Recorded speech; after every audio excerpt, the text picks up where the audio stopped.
And you need something that will hold you when all hell breaks loose. Amen. You might not believe it. You may believe that things are going along just fine. And we've heard over and over and over and over that there's going to be a lot of troublesome time coming up on the earth. And blah, blah, blah, blah. They've been saying it for years.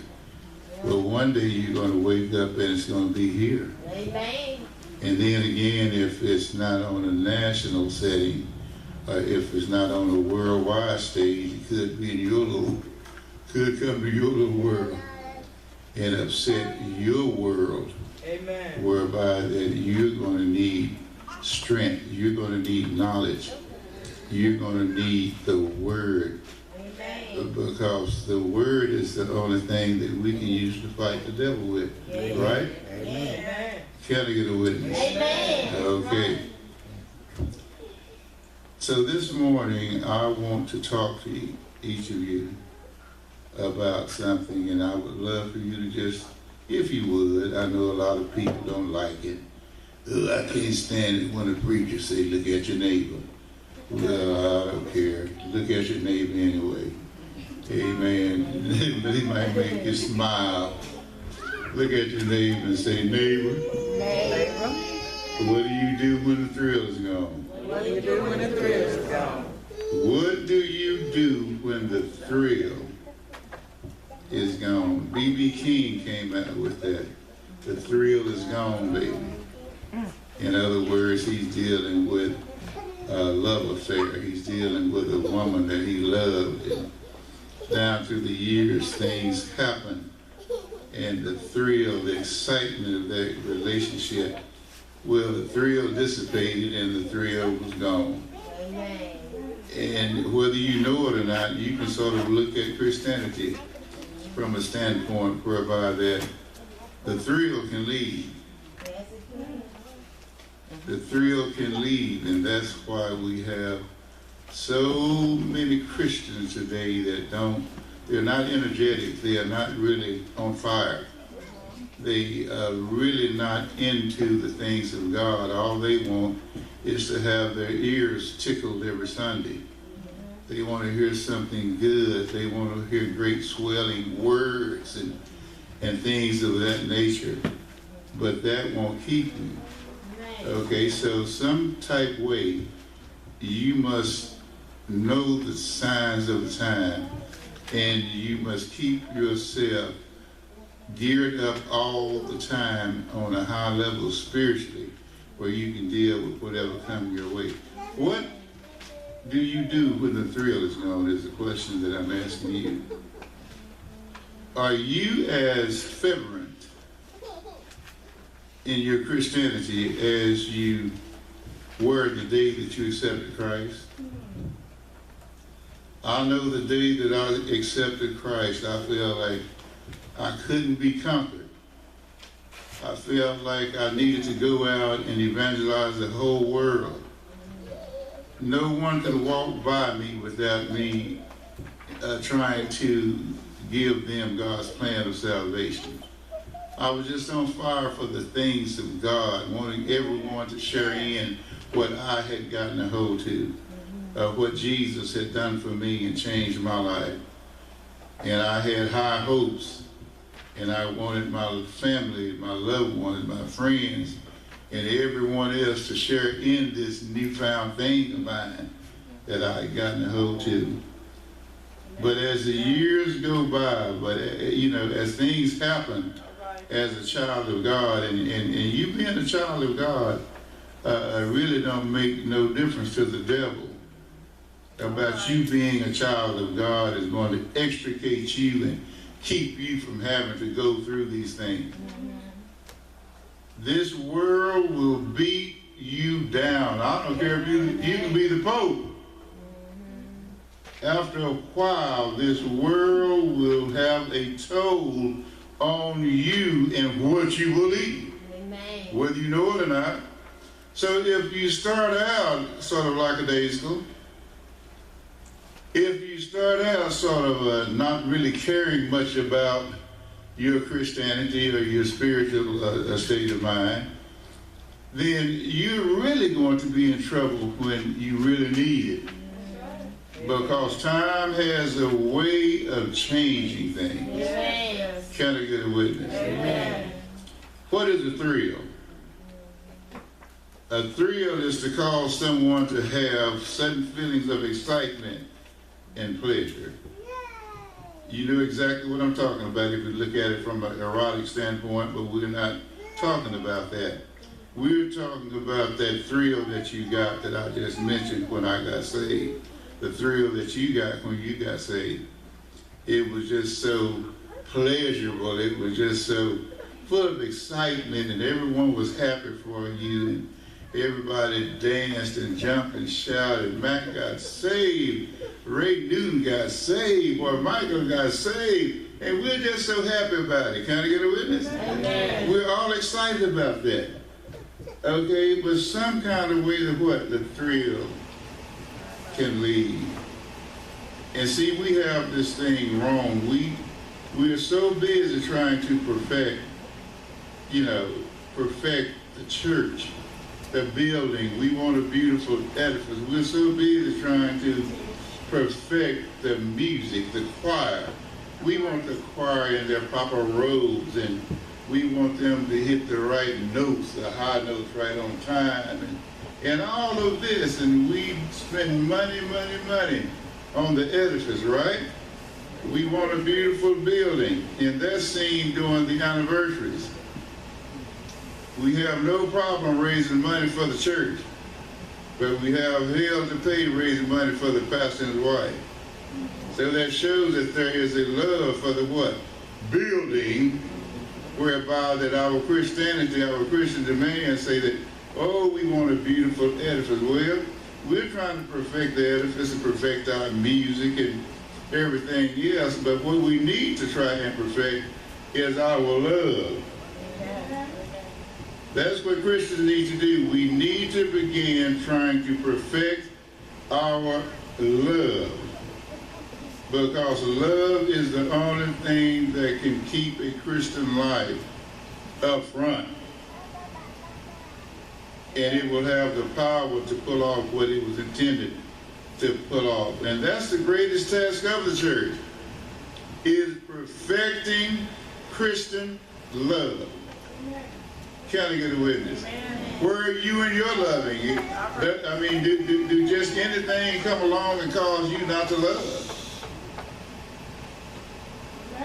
If you really loved, if you really loved each other, will we keep running game on each? Man, I know about gaming.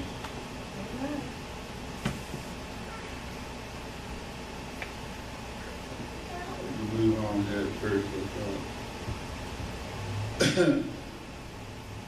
And remember this, there are certain ways that love can be misdirected. How many of you know that? That the love that you have when you become a child of God, it can become misdirected. The love can go toward any and everything and everyone that it shouldn't, whereby that the true love that needs to be perfected is left there to rot, to be had, to be twisted, to be used, to be made to look of none effect. Can I get a witness? Don't start your Christian walk off not knowing how to love. Love will not allow you to do certain things. Love will not allow you to hurt your brother or your sister. Love will cause you to be upfront with your brother and sister. Can I get a witness? Right? We're supposed to love each other with the pureness of love. And you can't say that you love God whom you've never seen and don't love your brother who you see what? Every day. Can I get a witness? And guess what? When you throw out this so-called love and you flim-flamming. It has a way of the law of divine reciprocity. If the love that you have is so,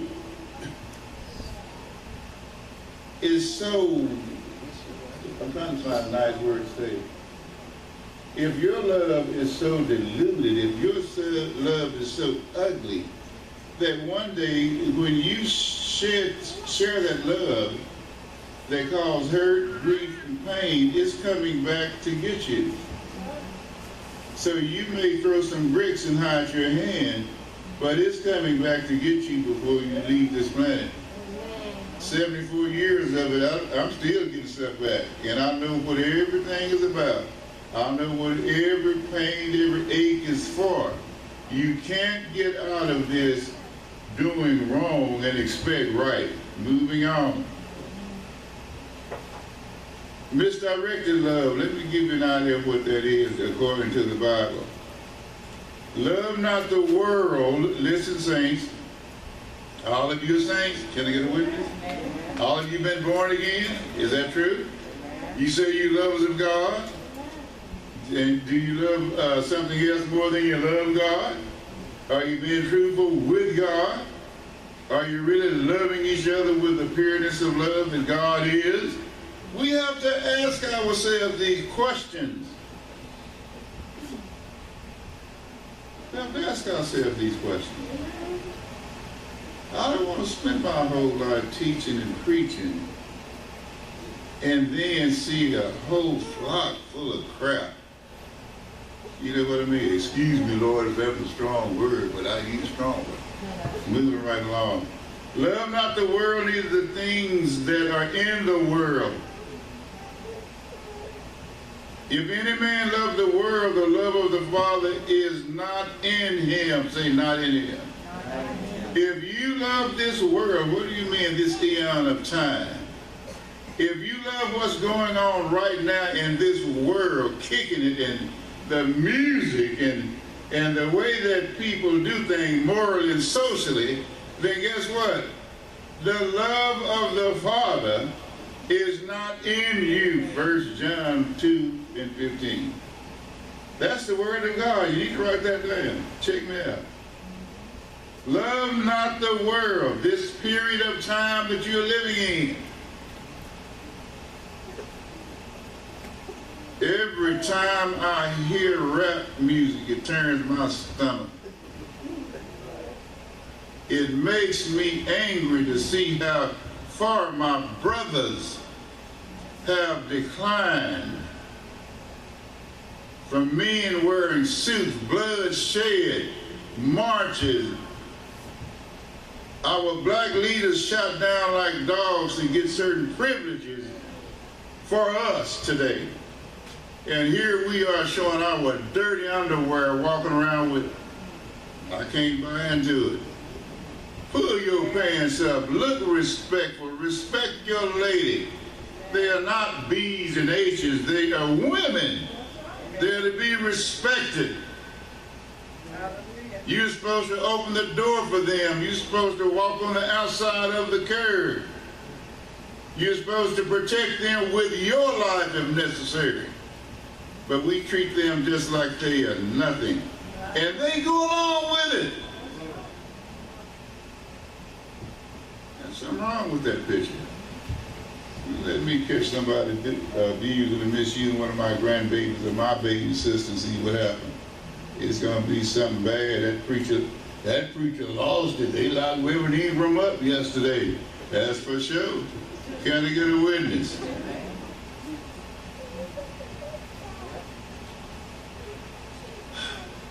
Now I'm going to the scripture that God gave me to do an exegesis on. Are you with me? Amen. The portion of scripture that I'm going to use is 2 Timothy 4 and 10.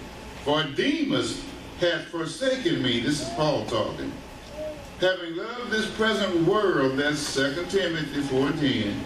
For Demas hath forsaken me, having loved this present world, and is departed unto Thessalonica.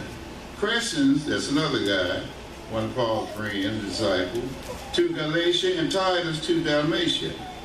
Only Luke is with me. Take Mark and bring him with thee, Timothy, for he is profitable to me for ministry. And Tychicus have I sent to Ephesus. But what is this picture saying? It's simply saying that here Paul is getting ready to die, be martyred, okay? And he had to write this letter to his son Timothy. He said, winter's coming, and I need you to come see me before I die. Bring those parchments that I left there. I want you to bring that Bible with you that I left. It's getting ready to get cold, so bring my coat that I left there also. Okay, and know that a change is coming. Know there's going to be an apostasy, a great falling away. But I want you to stand strong, young man. I want you to be able to stand. And he said, but Demas ran off and left me. And when we look at that, basically, Demas had a love for the world is the reason that he ran off and left Paul. Can I get a witness? For Demas has forsaken me, having what? Loved this present world. So many of us today, we run off and leave the church. That's why I look out here and I see people that should be here, but they love the world. May as well get down to the nitty-gritty. They love golfing. They love baseball games. They love everything else that takes them out of church. And they make all of these, you don't have to make an excuse to me as your pastor. God is the one that's looking and booking. You're going to have to answer to him for the way that you handle this most precious gift that he gave you, which is what? Your soul salvation.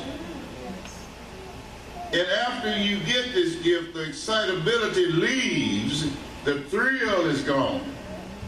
And then you go your own way, the way of the world. And that's why Demas left Paul. I want to break that down. For Demas has forsaken me. What do you mean forsaken me? Here Paul is in jail, getting ready to die. And here Demas is supposedly one of his eight-spoon goons. And then Demas said up, he said he's forsaken. What does that word mean? He abandoned him, he deserted him, he walked off and left him helpless. What kind of friend is that? What kind of Christian is that? What kind of love is that? Here this man is getting ready to lose his life for the gospel's sake, and Demas, supposedly one of his boys, walks on. They do it every day in the world. They'll get you killed in the world. I know for a fact they will. He loved. In other words, Demas had a preference for this world, for his day and time. He enjoyed what was going on in the world morally and socially. He loved those kind of people. He loved his friends. He loved hanging out with them. He loved the way the world saw things, calling good bad and bad good. I mean, he fit right in. All right? And then at this present time, this present world that he lived in, the period of age, the age that he lived in, he went his own way. So many of us today, we come to church, but when the thrill is gone, we do what? Go our own way. So many y'all look that started out with us. They would start up on the front seat or the second seat, and progressively, as the Word of God came forward, they didn't get their ears tickled. We didn't have the big marching band and choir singing and horns blowing to tickle their fancy, so they gradually moved to the back. The next thing you know, they were gone. Right. And the next time I see them, they in the world. Kicking it, as they say. All right, moving right along. Only Luke is with me. Paul right here, when he mentions these other guys, He's painting a picture of honor and dishonor. What is your life going to reflect?